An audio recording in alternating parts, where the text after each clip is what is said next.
One of the most common things people complain about on these cars is the cold 1 to 2 gear change. They say that it will grind unless the car is warmed up. Mine was like that when I got it. Some people say in 92 or 93 they fixed the transmission and it no longer did that, and some people say they all do it. Some people say that's just how old cars are, but that hasn't been the case for me. So when I first got the car, it did do that. It was at 36,000 miles when I got it. Original transmission, of course, but the fluid was kind of old and I didn't know what kind was in it. So I did have that issue. So I changed the gear oil to Redline 75W90NS, and the very next time I tried the shift, it was perfect. If you go too fast, it'll still grind a little bit, but the idea is you want to pause in neutral for about 1/4 of a second. So you'll go from first to second, first, neutral, then into second. First, neutral, then into second, just like that.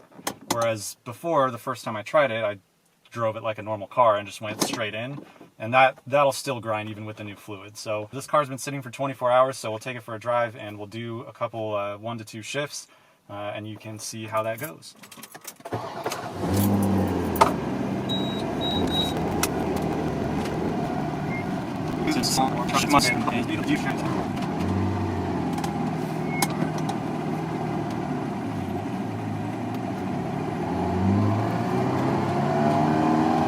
It does help to be over 3,000 RPM, but it's not necessary. So we'll do right about 3,000 RPM first and second.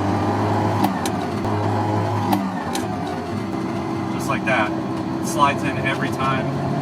It actually feels pretty easy, almost like a normal manual where it's, minimal effort, slide right into second. So we'll do it again right here.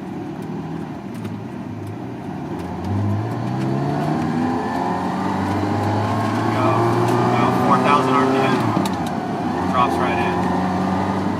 So yeah, that's all there is to it. I just keep seeing people talk about this, and it's kind of funny because it's really not an issue as long as you've got the right fluid, use the right technique. I guess a lot of people try to drive this like a normal car, and it's really not. Pretty much everything on it is different, but it's pretty easy to get used to, and once you do, it is definitely rewarding.